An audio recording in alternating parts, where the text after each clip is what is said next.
compression there and causing a narrowing. This could be in the first, this could be in the at the ampulla or the pancreatic head. Very good. So what is your differential for this? An extrinsic compression from adjacent viscera, likely from the pancreas. 16-year-olds sort of. Oh yeah, 16 years old. So this could be an annular pancreas. Okay, excellent, well done. So because of the time factor, well done. Now what has been described here is that if you see here, there is an indentation here, which is circumferential type of indentation, but more marked on the medial side.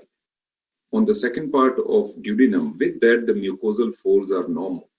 So this is annular pancreas. Now annular pancreas is a very important exam field for in the pediatric worlds, where it is what we call the double bubble sign, etc. Even intrauterine ultrasounds can be asked for double bubble. You know, on ultrasound there will be fluid and fluid. On a plain film there might be air and air. On the other hand, annular pancreas can present in an adult, and this one was 16 years old. So going back to embryology, please remember what happens is that pancreas develops from two birds. One is the dorsal bird, and the second one is the ventral bird. And we'll come back to this because I'll teach you when we will do pancreas, pancreatic divisum, etc.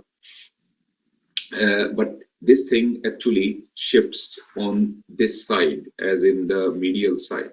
And sometimes part of the tissue keeps surrounding the second part and can cause sort of obstruction. At times it is just an incidental finding also.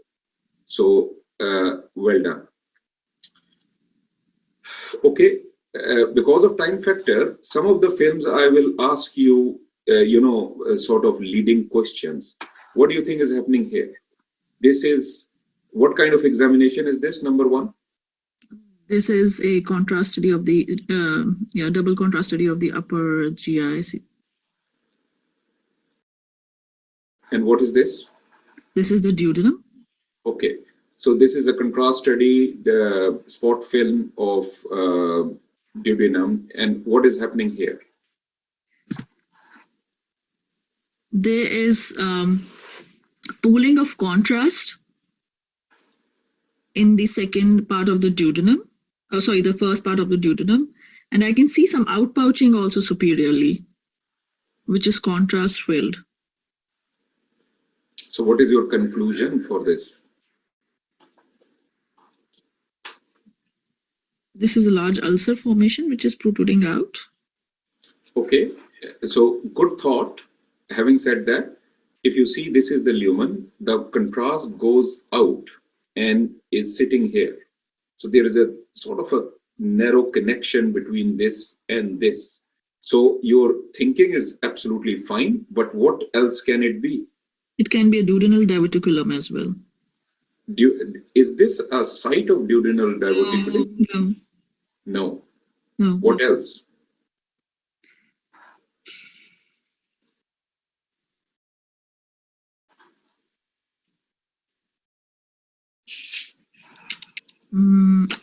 I'm not sure. Okay. This is a different patient. Over to you.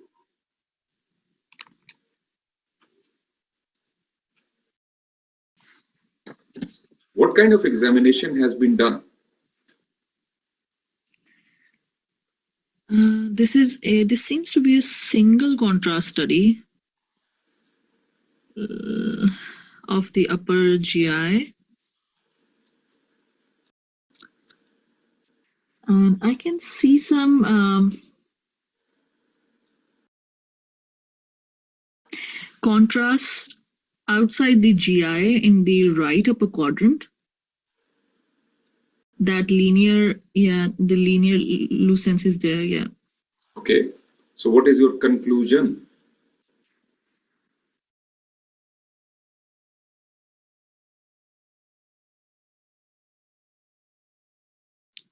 This patient has any surgery?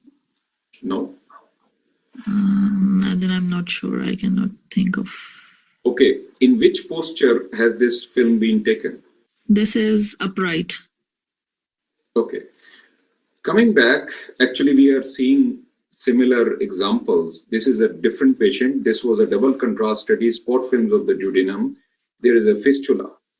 And this fistula, there is a structure here, and you have to stretch your imagination. What can happen? This is, the first part of duodenum, and next to it is gallbladder. So in chronic cholecystitis, what happens is that there can be fistulas between the, duodenobiliary fistulas. And this is poorly, distended, chronically inflamed gallbladder. The second film is similar. And here you can see that contrast goes, actually, it is going into the biliary tree. So in contrast studies, two things are very, very important. First of all, try to orient yourself which kind of film has been taken at that point. Is the contrast at the correct location or not? So this is a biliary duodenal fistula. And you might have seen similar cases on CT scan.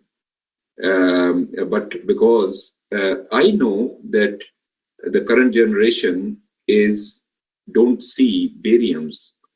And please remember that bariums do come in the exam. And particularly in this COVID crisis, by the way, everybody, even in UK, has done a lot of bariums. Because aerosol generating procedures, etc. There were some protocols about it. So bariums are still in the curriculum. You can be asked bariums. Your eyes are not trained. I am going to particularly concentrate today also and in the large bowel also. I'll show you a lot of bariums because I know you people see a lot of CT scans. So this is what it is. Okay, this is your last film. Now I am showing you a single contrast, this time spot films, and this is the duodenum. Some of these films are what I call, just to develop your eyes, pattern recognition. What do you think is this and this is the same thing? Just give me this answer. This is an ulcer from the duodenum. Excellent. So this is a projecting ulcer. You see, means that the ulcer is intramural and it is projecting outwards. So this is a projecting ulcer. Okay, candidate one, thank you very much. Well done. And I'll go to candidate two. Because of time factor, we are going to switch over from candidate to candidate very quickly today. And it's a sort of an experiment from my side.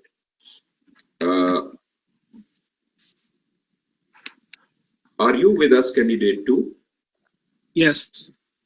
Okay, so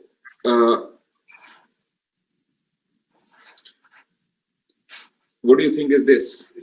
Once you describe it, then I will show you another film also. Name the examination and describe this finding, and then I'll show you another film. So this is a water-soluble contrast study, and there's an area within the duodenum where the contrast appears to pull into it. Sorry, where is this? Anatomy-wise, where are we here? I literally thought it's in a duodenum, but it may actually be in the stomach. Okay. So, so if it's in the stomach, it will be projected in the greater curvature lesion. It appears to be fully contrast opacified, well defined. Okay. So I will show you a second film now. What is your conclusion?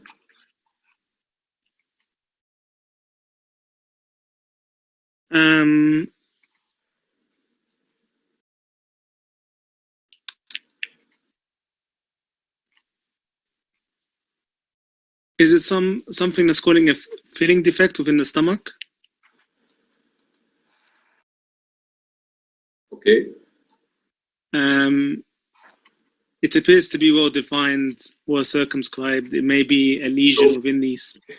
Right. Okay. Basically, I'm showing you different examples just to develop your eyes on barium. Basically, what is happening? That there is a pool of barium here. If you see, the rugae are sort of radiating outwards.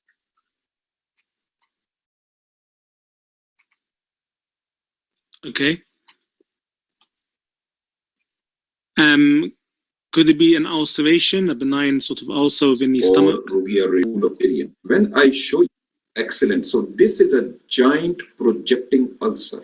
So the eye see what the mind knows, and once you see it, you will not miss it. So this is a giant projecting ulcer which is projecting outwards, and so this is what it is. Okay, well done. Now this is a projecting duodenal ulcer, and here what is happening, that this kind of a film can come in the CT can come in the exam, and you can see that there is fat stranding around this region, and actually you can see something going into the wall. So just wanted to show you similar finding on CT scan. So similar to the previous case, but of course this is in the duodenum. Projecting ulcer, large projecting ulcer. So this is what happens when there is a ulceration. The rugae, they project towards it, and projecting ulcers can, because they are intramural, they project outwards. In a profile film, they will project outside the contour of the lumen.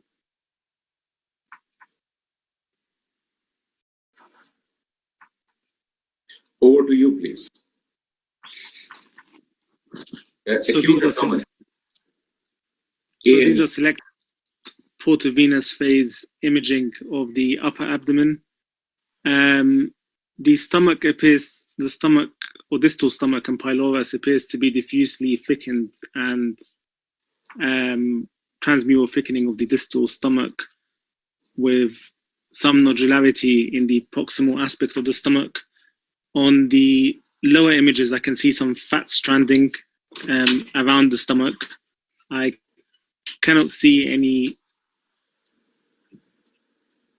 There is a locule of gas in the right upper image, which may be pre-gas. So I'd like to sort of, in my routine practice, I'll look at this further. This may be a site of local perforation. I can't see any surrounding free fluids. So my top concern is if this is a gastric perforation, secondary to ulceration, which may be inflammatory or malignant. Okay, so that's fine.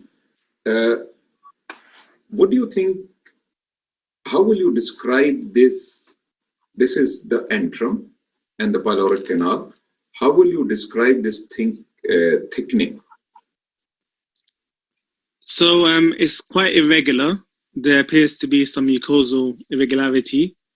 There's also thickening of the submucosal area. This thickening of the submucosa, what is the attenuation of this? For example, here, for example, here. It's quite low. And what does it tell you? Can it help you reach a diagnosis?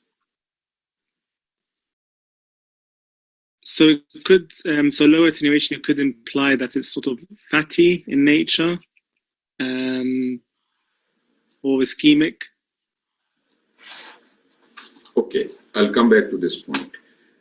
Now, please also remember that you did well when you picked up this free locule, and in the examination you are going to ask the examiner that I want to confirm it on to change the window. Usually people use either lung window, and some people use the bone window actually to pick up pneumoperitoneum. Whatever if the examiner wants or has got time, will allow you. Otherwise they will say, okay, it's fine, this is confirmed. So if you see here, I'm going to teach you something on this submucosa and the attenuation of it. Please remember now, a candidate 2, in your differential, you told me that this will be either a malignancy or an inflammatory process, right? And there is a perforation, fine. But let us take help of this attenuation of the thickening to further narrow the differential. And otherwise your findings are absolutely fine. There is fat standing, there is locule. So if you go back to your histology, this is the histology of the stomach. This is the mucosa. Then there is submucosa, then muscularis, subserosa, and serosa. Serosa is the peritoneum, the visceral peritoneum. Now, this is the case which I was showing you. Look at the attenuation inside, and as you know, something which is enhancing here, let me change my mouse to arrow, which will be better for you people. Now, if you see, look at this mucosa and develop your eyes on this. Mucosa is showing enhancement. And look at the submucosa, look at the density. And as you have pointed out, this is low density. And low density means water, think water, right? And when you see this kind of finding, this is more in keeping with inflammatory or infectious conditions. And on the other hand, when there is some enhancement, soft tissue density, more likely to be neoplastic, like carcinoma, lymphoma, or metastasis. So this is not an absolute specific discriminator, but a useful tool on a CT scan.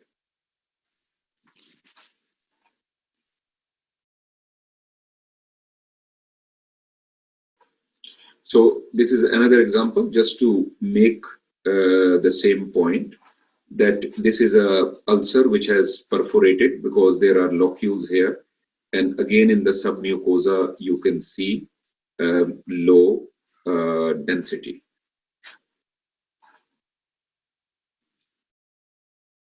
On the other hand, this is a case of carcinoma. And if you can see the mural thickening and look at the density there, and you will agree that the density is high. Okay, candidate 2, spot diagnosis. What is this? Duodenal diverticulum. Right. Which part of duodenum is this? Second part. Second part. Now, duodenal diverticuli can be at various locations. The most common is the second part, and they project towards the pancreas. And you must have seen them so commonly, you know, on a CT scan or MR. So it is nothing important clinically, but having said that, if a gastroenterologist is doing an ERCP, they have to understand that there is a diverticulum. You don't want them to go in. So this is an MR scan where you can see fluid level, and you are worried what is happening. Once you know that there can be a diverticulum, it's easy. And this is a coronal CT scan of the same patient, because the cut is going posteriorly. In the dependent portion, there is a bit of debris inside. Clinically speaking, it's not very important thing, but the only thing is that you should understand so that you do not mix it up with any other condition. Okay, I will, because of time factor, now we are going to, okay, you tackle that as your last case, candidate 2. So this is a contrast. Before you continue, all of you, can you please listen to this very carefully? because I am going to teach you something here which is very important for your exam. It's a very difficult one, this one. And this concept, because you people don't do bariums, still comes in the exam. So I'm going to do a bit of teaching, taking the help of this case. So please concentrate on this one. Over to candidate 2. So this is a upper GI contrast study with a spot image project of the duodenum. There appears to be some narrowing of the second and third aspect of the duodenum, and the space surrounding the inner space surrounding the duodenum appears to be slightly expanded. I wonder if there's a mass which is compressing the second and third part of the duodenum externally, and in this location I'll be concerned about a pancreatic head mass which is causing stenosis rather than an intrinsic mass within the bowel. So my primary diagnosis would be a pancreatic head mass which is compressing the second and third part of the duodenum externally. Excellent. You can mute yourself. Candidate 3, be mentally ready to raise your hand, but I'm going to do a bit of teaching on this case. Now, this case, I'm just showing you because maybe 25, 30 years ago, this case was an exam case. Now, nobody is expected to show you. Basically, what is happening, as you have picked up, that there is an extrinsic mass which is infiltrating the duodenum. And extrinsic mass which is infiltrating is causing some findings. Now, nobody in this era should show you a barium study for this, obviously, and no pancreatic carcinoma should be. This was known as a reverse 3 sign. If you see here, there is an extrinsic impression here. You can understand that the ampulla is here and other bits is here. But if you look carefully, this also tells you when an extrinsic mass is next to what we call a lumen, may it be duodenum, stomach, large gut, etc. What will happen that there will be an impression or compression, extrinsic compression. Then what happens is that these masses, they produce a bit of desmoplastic response, fibrosis. And you can see these spikes of barium, they are projecting outward into the mass.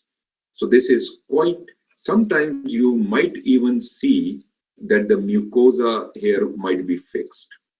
In your exam, again and again, a few cases come in this category. I don't want to tell you more. I am going to show you a few cases. Now, is candidate 3. Can you raise your hand, please?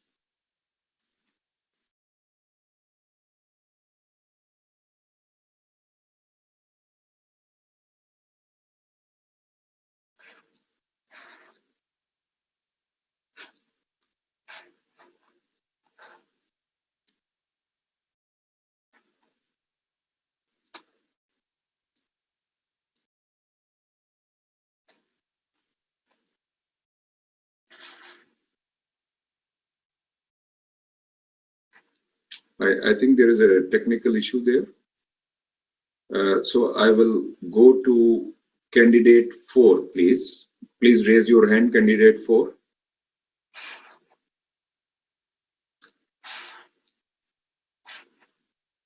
Actually, now I can also see candidate 3.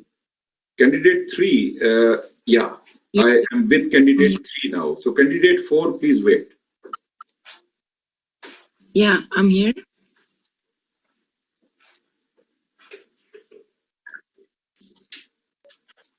Now, what is happening here in the colon? This is a barium enema examination.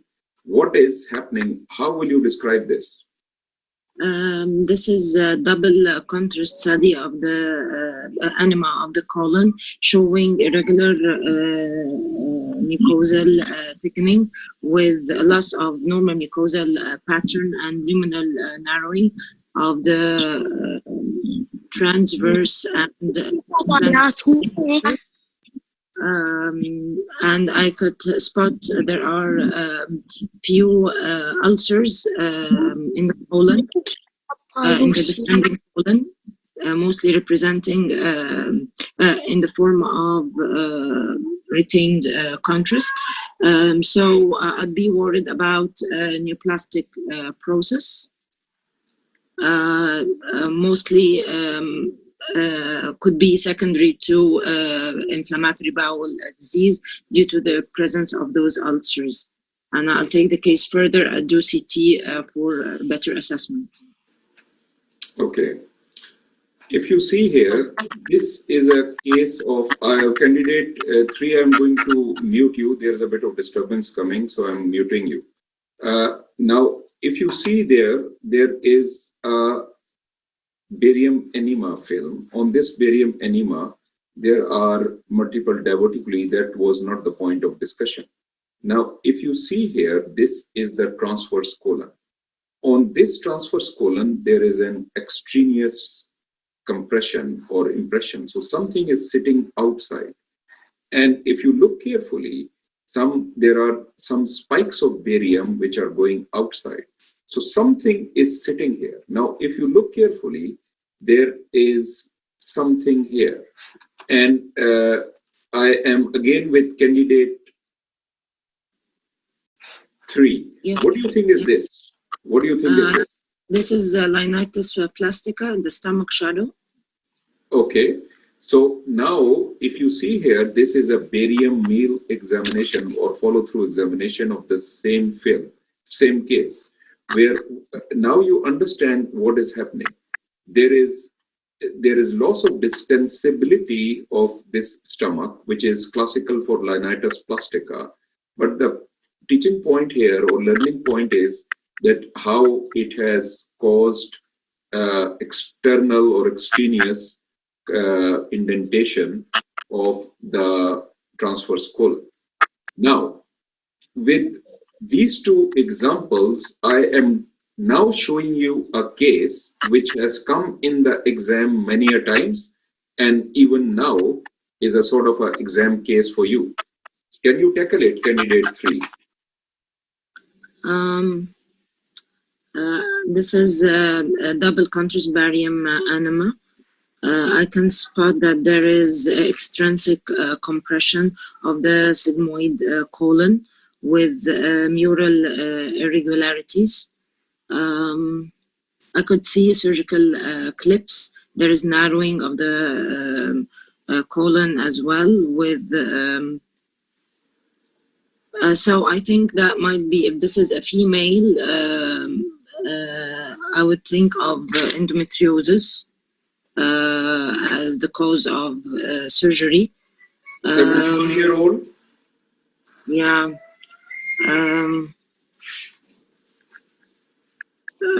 Other possibility. Excuse me, your thinking is good because you are thinking on what kind of surgery, right? So I'm giving you a 71 years old previous pelvic surgery. Over to you. Maybe colonic cancer, for colonic cancer, or so this is a female. She is a female. Hysterectomy might be the cause. Okay. So conclusion, what is happening here? What is happening here? I think this is an extrinsic compression from the nearby uterus, secondary to recurrence, maybe, or fibrotic. Okay. I'll take over. This is a case of classical exam case. Many times it has come in the exam, and similar case will also come in MR, where there is metastasis sitting here, and this is a case of ovarian carcinoma which has recurred. And what happens when metastasis, this is the rectosigmoid junction, close to that. When metastasis will sit here, this is the same phenomena which we saw on the pancreatic carcinoma film. So it will cause extraneous impression or compression here. Now, if you see, there are spikes and it will cause a bit of fibrosis. So spikes of barium will go into the mass. If you stretch your imagination, this is where it must be sitting, and this is where it must be sitting.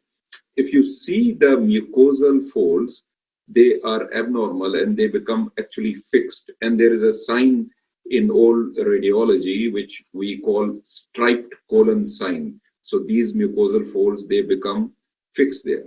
So this is a film of metastasis from ovarian carcinoma. Now, I will just show you a film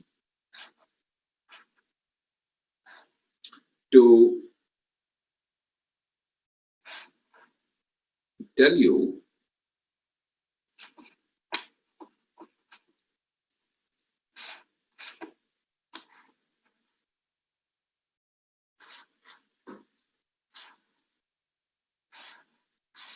so I am now projecting a case of ovarian carcinoma metastasis, and candidate 3, I hope you can see my screen, right? Yeah, I can see it. Okay, so I will continue with my teaching point there. Now,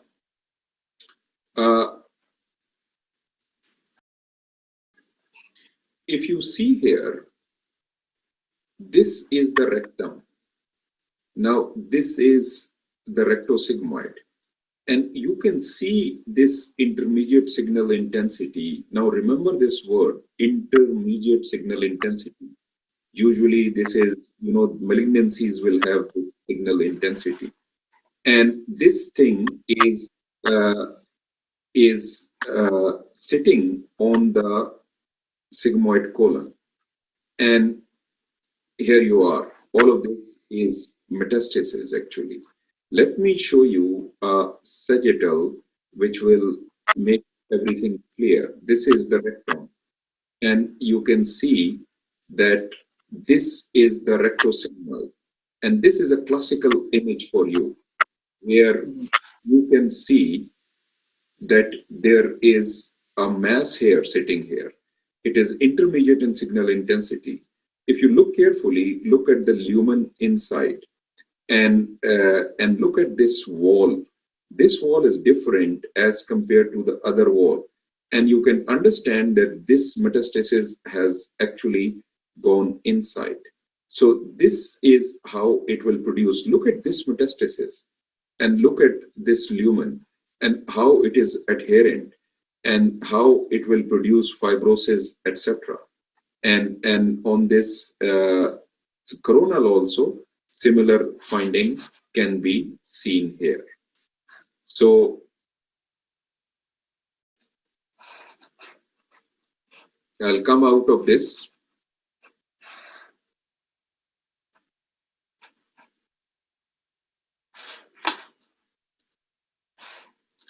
And go back to my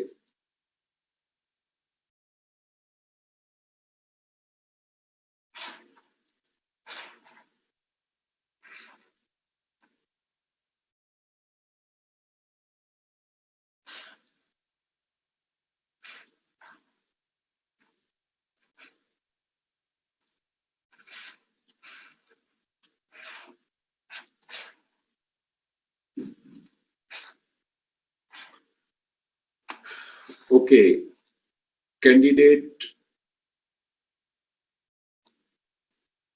3.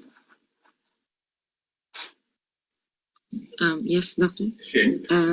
Excuse me, because of time factor, I'm going to ask you a leading question. This patient is a 32-year-old female, pain and melena off and on. And do you see anything here? Yeah, there is extrinsic, there is irregularity, single wall irregularity of the colon with spikes, and the rest of the colon is unremarkable. I think this is secondary to extrinsic compression or extrinsic lesion. Given the history of melena on and off in a female in the reproductive age, I'd consider possibility of endometriosis. Excellent, well done. So I'm going to mute you, and well done, you have done very well. Now, candidate 4, be ready for. So I have unmuted you. Please stay with us, candidate 4. Now, this patient,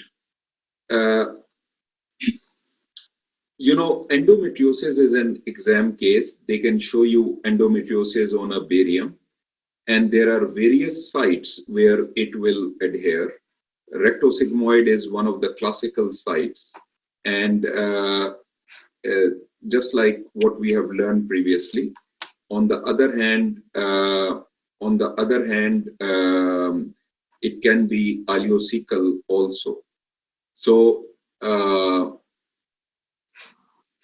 this is another example. Okay, candidate 4. This is your case. This patient has had a hysterectomy, and this patient is 34 years old. The patient presents with rectal bleeding. Over to you. Okay, that's the multiple sagittal imaging T2 images in which I can see there is low signal in the upper wall of the bladder, superior wall of the bladder. Good, you have picked this up. Good. Anything else? The rest I can see there is a pubic hysterectomy. I want to look for that.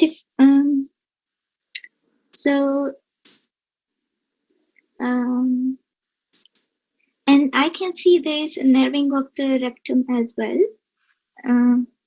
Okay, let me tell you.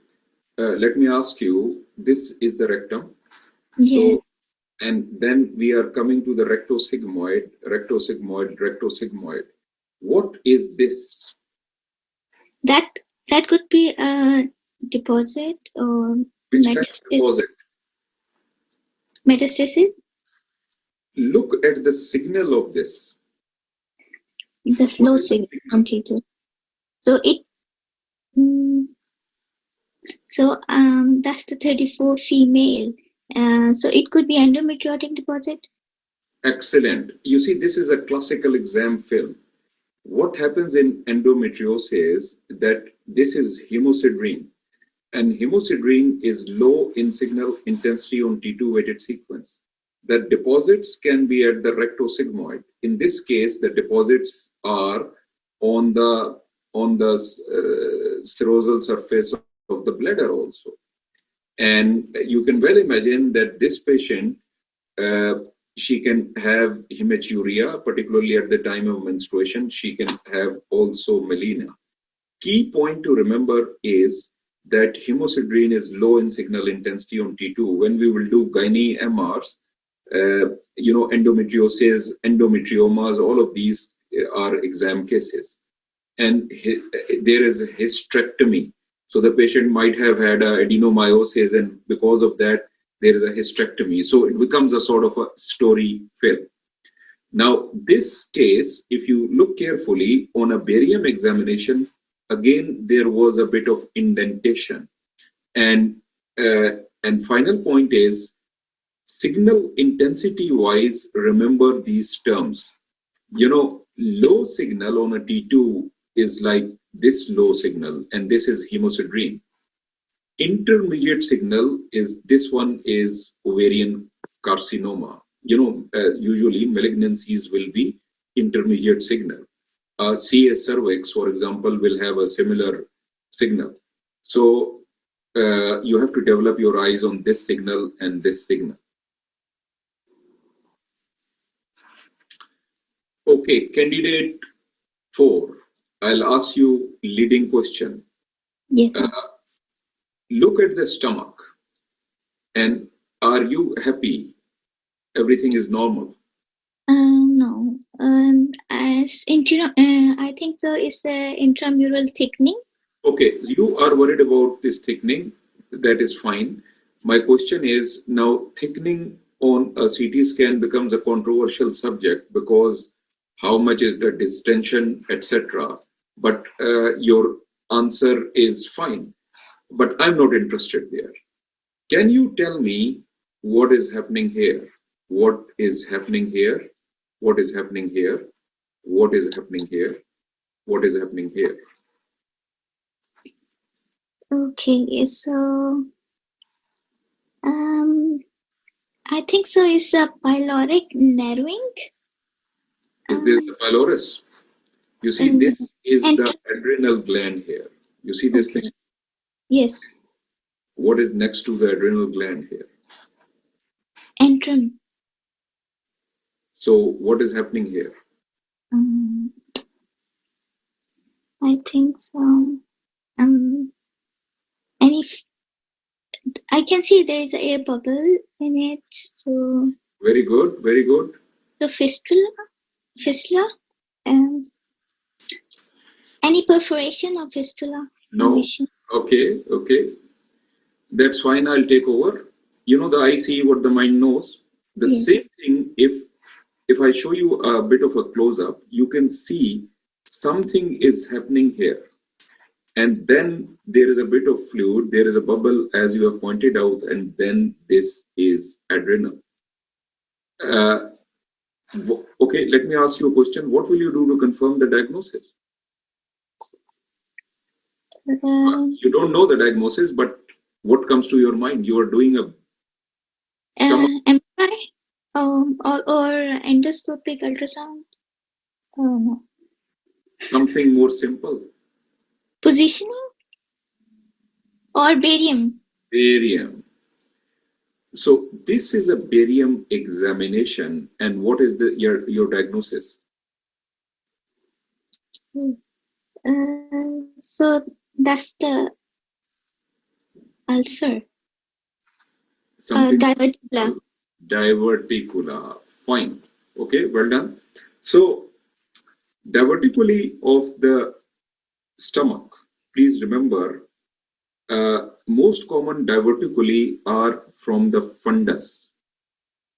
But there is another diverticulum. The second most common site is close to the lower curvature posteriorly. And classically, it will extend posteriorly where the adrenal sits. Many a times you can be confused because it will be abutting the adrenal. It all depends if there is fluid inside. Sometimes there will be no fluid inside. Even contrast might not be there. So beware of this. This is a known pitfall of a diverticulum. Barium can tell you when the contrast goes in, and you have to do a technique where you make it dependent. So left adrenal nodule, beware of confusing it with a diverticulum of the stomach. This is a more classical, most common diverticulum. Where is it, candidate 4? It's in the tube.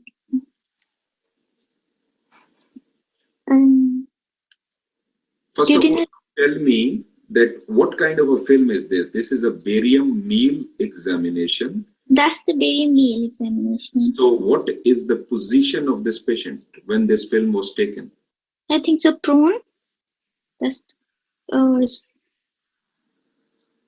supine.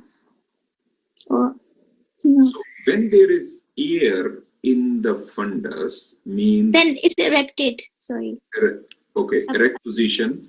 And in this position, what is your finding? Where is? So in the fundal area. Right. So here in the fundus, you can see this diverticulum, and this is the most common site of diverticulum. So this is another example of that kind of a diverticulum, which is arising from the lesser curvature, it will go posteriorly. And this is the most common, which is the fundal type of diverticulum. Okay, candidate 4. This is a barium meal examination. What is your finding? Okay, so that's the may follow through, in which I can see there is a, I can see the pylorus is rotated downwards. So,